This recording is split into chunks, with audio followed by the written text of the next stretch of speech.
Question number 9 का part 6, इसे solve करने के दो मेथड हैं। देखो, फंक्शन दे रखा है f x is equal to 2/x+1 minus x square by 3x minus 1। इसको दो मेथड से हम कर सकते हैं। एक तो u/v लगा देंगे, इस पे भी u/v। ओके, दोनों पे हम u/v लगा सकते हैं। उनका जो सॉल्यूशन आएगा दोनों को सब्ट्रैक्ट कर देंगे। तो एक तो ये मेथड है। दूसरा मेथड है यहाँ पे एफ एक्स, देखो बनता है 2 इंटू इसको ऊपर लेकर आए तो ये बन जाएगा x+1 की पावर -1। ओके, यहाँ पे माइनस ये एक्स स्क्वायर और ये इसको ऊपर लेके आएंगे तो ये बन जाएगा 3x माइनस 1 की पावर -1। इसकी पावर 1 है तो ऊपर आ गई तो -1 बन जाएगा। ठीक है, अब यहाँ पर हम u इंटू वी लगा देंगे दोनों के ऊपर, इसके ऊपर भी और इसके ऊपर भी। तो आगे सॉल्व करते हैं। पहले इसको लेना है। ठीक है, तो f'(x) is equal to 2 as it is, power आगे आ जाएगी। ओके, तो -1 और यहाँ पे x+1 की पावर -1 इसमें से एक -1 करना है ना, तो -1 हो जाएगा -2। ओके, तो फर्स्ट पार्ट का डिफ्रेंसिएशन आ गया 2 1 ज़ा -2 x+1 की पावर -2। ओके, और इसको लिख सकते हैं -2/x+1 की पावर 2 या स्क्वायर। ओके, तो इसको हम नीचे लेकर आए तो ये माइनस जो था पावर का वो हट गया। ओके, फर्स्ट पार्ट का हो गया डिफ्रेंसिएशन। अब इस सेकंड पार्ट का करेंगे, लेकिन अभी इस माइनस को छोड़ देना है। ठीक है, तो ये हमारा इसका सेकंड पार्ट है। इसका करके मतलब इसका डिफ्रेंसिएशन करके इसमें से माइनस हम कर देंगे। ठीक है, तो चलो करते हैं। अभी माइनस को हमने छोड़ दिया है तो x² इंटू ये इसको ऊपर लेके आएंगे। ठीक है, इंटू 3x माइनस 1 की पावर -1। तो इसे फर्स्ट फंक्शन मान लेंगे और इसे सेकंड, मतलब ये u और ये v। ओके, ये u और ये v। तो u को एज इट इज़ रखो, x² को एज इट इज़ रख लिया। डिफ्रेंसिएशन होगा d/dx ऑफ 3x माइनस 1 की पावर -1 का, फिर प्लस का साइन 3x माइनस 1 की पावर -1। डिफ्रेंसिएशन होगा d/dx ऑफ x²। ये होता है u इंटू वी। तो पहला function as it is, okay, पहला फंक्शन एज इट इज़, फिर दूसरे का डिफ्रेंसिएशन, फिर दूसरा एज इट इज़ पहले का डिफ्रेंसिएशन। तो अब यहाँ पे आएगा x², इसका डिफ्रेंसिएशन करेंगे तो -1 आगे आ जाएगा और यहाँ पे 3x माइनस 1, इसकी पावर -1 करेंगे, यानी कि -1 इज इक्वल टू हो जाएगा -2। ओके, और 3x का डिफ्रेंसिएशन होता है 3। इसके बाद प्लस का साइन, ये फंक्शन, ये वाला function as it is. Okay, 3x minus 1 की पावर -1 और x² का हो जाएगा 2, ये पावर आगे आ जाएगी तो ये हो जाएगा 2 इंटू एक्स। तो अब 3 की मल्टीप्लाई करेंगे, 3 की मल्टीप्लाई करेंगे -1 से, इस 3 की मल्टीप्लाई करेंगे -1 से, तो यहाँ पे -3x², इसको नीचे लेकर आएंगे तो ये हो जाएगा 3x माइनस 1 का होल स्क्वायर। ओके, -2 था, नीचे आके 2 हो गया, तो यहाँ पे आएगा +2x, ये वाला है ना, +2x अपॉन में 3x माइनस 1। ये ऊपर था, ये नीचे आ गया, तो ये आ गया डिफ्रेंसिएशन। अब u/v से करेंगे। ये हमें फंक्शन दे रखा है 2/x+1 minus x² bye 3x minus 1। तो यहाँ पे लगाना है हमें u/v, d/dx ऑफ u/v, नीचे वाले का स्क्वायर होता है, v d/dx of u minus u d by d x of v, ये फार्मूला होता है u बाय v का। तो पहले फंक्शन पर अप्लाई कर देंगे, तो फंक्शन को मान लेंगे एफ एक्स, और ये हो जाएगा u और ये हो जाएगा v। सॉरी, मैं यहाँ पे लिख देती हूँ, यहाँ पे, ओके, ये u और ये v, ओके। तो ये u और ये v हमने मान लिया, ठीक है। तो f x is equal to 2/x+1, पहले एक का करेंगे इसका, ठीक है, फिर दूसरे का करेंगे, फिर दोनों को बाद में सब्ट्रैक्ट कर देंगे। तो ये आ जाएगा f dash x is equal to, नीचे वाले का, यहाँ पे डैश नहीं लगाया, sorry, f dash x is equal to नीचे वाले का स्क्वायर x+1 का होल स्क्वायर, ऊपर x+1 as it is differentiation d by d x of 2, minus का साइन, देखो यहाँ पर माइनस का साइन है, तो यहाँ पर भी 2 as it is d by d x होगा x+1 का। ये सिंपल हमने इस फॉर्मूला में वैल्यूज़ पुट की हैं, ओके। तो ये x+1 है, 2 का डिफ्रेंसिएशन होगा 0 क्योंकि कांस्टेंट है, तो ये सारी टर्म हो जाएगी 0, ठीक है, ये टर्म हो गई ख़त्म।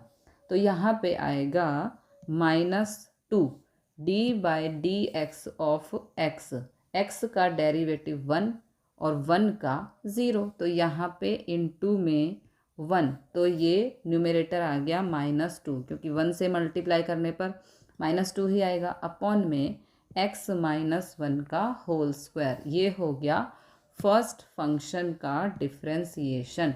अब दूसरे फंक्शन का करेंगे, ये दूसरा फंक्शन है, ओके। तो एफ एक्स है हमारे पास x² bye 3x minus 1, okay. अभी जो यहाँ पर ये माइनस था, इसको अभी नहीं लेना है, बाद में देखेंगे, ठीक है। तो ये हो गया u और ये हो गया v, ठीक है। तो साइन अभी ये नहीं लेना है, तो यहाँ पे डिफ्रेंसिएशन आएगा नीचे वाली टर्म का स्क्वायर, यानी कि 3x माइनस 1 का होल स्क्वायर, फिर नीचे वाली टर्म को यहाँ पे एज इट इज़ रखेंगे 3x माइनस 1, डिफ्रेंसिएशन होगा d by d x of x², ऊपर वाले का, ओके, फिर माइनस का साइन, फिर ऊपर वाले को एज इट इज़, यानी कि x² d by d x होगा नीचे वाली टर्म, यानी कि 3x माइनस 1 का।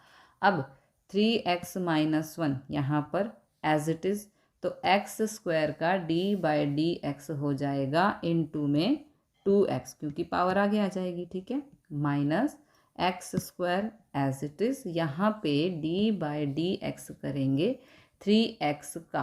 3x का हो जाएगा, 3x का हो जाएगा 3 और -1 का हो जाएगा 0। तो देखो 3x का 3 कैसे हुआ, ये 3x है, इसका 3 कैसे हुआ, x का डिफ्रेंसिएशन 1 होता है, तो 3 इंटू 1 क्या आ गया, 3 आ गया, ठीक है।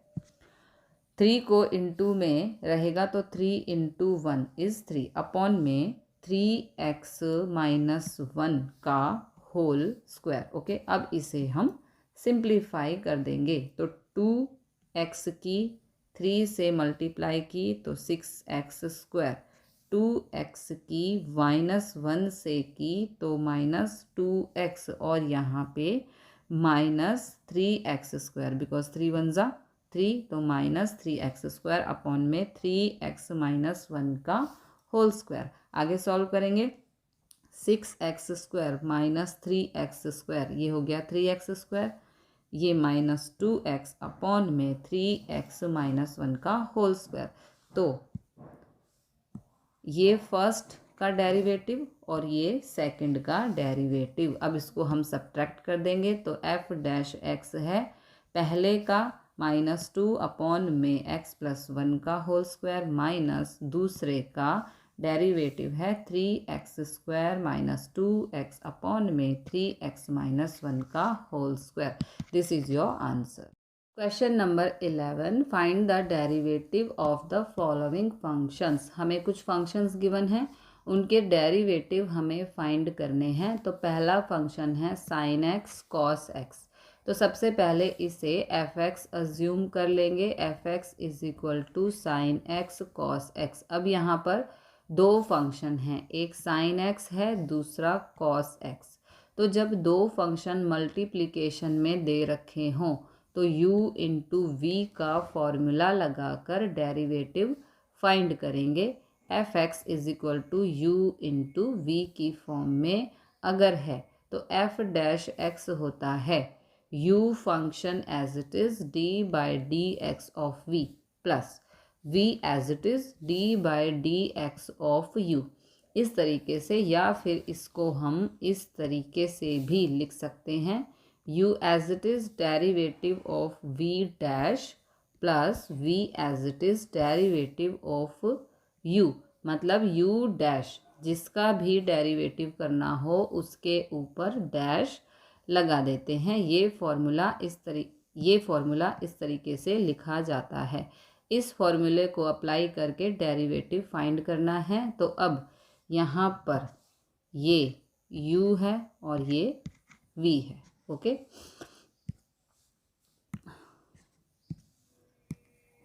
तो यहाँ पे डेरिवेटिव फाइंड करेंगे। F dash x is equal to u as it is, मतलब साइन एक्स को रखेंगे एज इट इज़। डेरिवेटिव करना है कॉस एक्स का डैश प्लस इसके ऊपर डैश लगा देंगे, फिर plus cos x as it is derivative of sine x, तो साइन एक्स के ऊपर डैश लगा देंगे। अब सॉल्व करेंगे।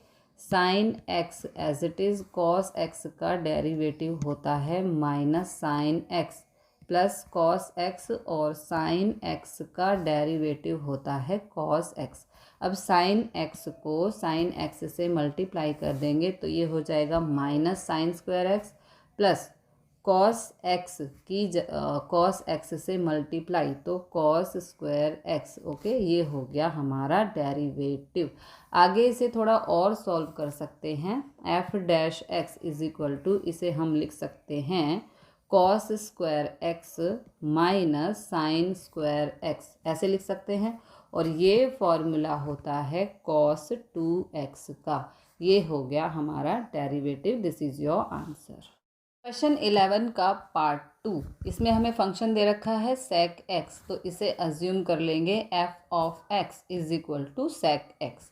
इसका हमें डेरिवेटिव फाइंड करना है, तो f dash x is equal to sec x का डेरिवेटिव होता है sec x tan x. This is your answer. इसका दूसरा तरीका भी है। अगर मान लो डेरिवेटिव फाइंड करना चाहते हो तो ऐसे भी कर सकते हो। F x is equal to sec x into में मान लो 1। ओके, अब इसको u और इसको v हम मान लेंगे। ओके, तो इससे सॉल्व आउट करके देख लो। तो u function as it is, okay, sec x as it is derivative of 1 का मतलब ये होगा 0 प्लस में 1 as it is sec x का डेरिवेटिव होता है sec x into tan x. तो ये हो गया पूरा 0 प्लस में 1 इंटू ये हो गया सेक एक्स टेन एक्स। तो आंसर आ गया, डेरिवेटिव जो आया है f dash x is equal to sec x और टेन एक्स। देखो सेम ही आ गया, यहाँ पर भी सेम है और यहाँ पर भी सेम ही है। ओके, क्वेश्चन 11 का पार्ट 3, इसके अंदर हमें फंक्शन दे रखा है f x is equal to 5 sec x plus 4 cos x. तो इसका डेरिवेटिव करना है। F dash x 5 as it is sec x का डेरिवेटिव होता है sec x tan x plus में 4 इंटू कॉस एक्स का डेरिवेटिव होता है minus sine x. Now f dash x is equal to 5 sec x tan x plus minus minus 4 sine x. This is your answer. Question number 11 का part 4 करेंगे cosec x. सबसे पहले इसे f x assume करेंगे। F x is equal to cosec x, इसका derivative होता है minus cosec x into cot x. C वाली अगर फैमिली आती है तो नेगेटिव साइन साथ में आता है, तो ये हो गया डेरिवेटिव। इसको आप प्रोडक्ट रूल से भी कर सकते हो, कॉसेक एक्स इंटू 1 मानकर। क्वेश्चन 11 का पार्ट 5। यहाँ पर हमें फंक्शन दे रखा है f x is equal to 3 cot x plus 5 cosec x. ये फंक्शन दे रखा है, इसका डेरिवेटिव फाइंड करना है। तो f dash x is equal to 3 as it is, okay. Cot x का डेरिवेटिव होता है माइनस कॉसेक स्क्वायर एक्स, क्योंकि यहाँ पे सी वाली फैमिली आ गई तो नेगेटिव आएगा, ओके। प्लस 5 कॉसेक एक्स का डेरिवेटिव होता है minus cosec x cot x, okay. आगे सॉल्व करेंगे। F dash x is equal to ये as it is minus plus minus minus 5 cosec x cot x. अब आपको पता चल गया होगा सी वाली फैमिली जैसे कॉसेक कॉट इन सब में माइनस बाहर आता है डेरिवेटिव करते टाइम। क्वेश्चन 11 का पार्ट 6। फंक्शन हमें दे रखा है 5 sine x minus 6 cos x plus 7। इसका डेरिवेटिव करना है। F dash x is equal to 5 as it is. Sine x का डेरिवेटिव होता है कॉस एक्स। यहाँ पे माइनस का साइन है यहाँ पे, बट सी की फैमिली वाला आएगा तो माइनस बाहर आ जाएगा, तो इसका माइनस माइनस प्लस हो जाएगा, ओके। और कॉस एक्स का डेरिवेटिव होता है साइन एक्स, और 7 कांस्टेंट है क्योंकि इसके साथ कोई भी एक्स की टर्म नहीं है, तो 7 का डेरिवेटिव हो जाएगा 0। ये आ गया डेरिवेटिव। क्वेश्चन 11 का पार्ट 7। इसके अंदर हमें फंक्शन दे रखा है f x is equal to 2 tan x minus 7 sec x. तो यहाँ पे एफ डैश एक्स हो जाएगा 2 as it is. tan x का हो जाएगा sec square x minus 7। sec x का डेरिवेटिव होता है sec x into tan x. This is your answer.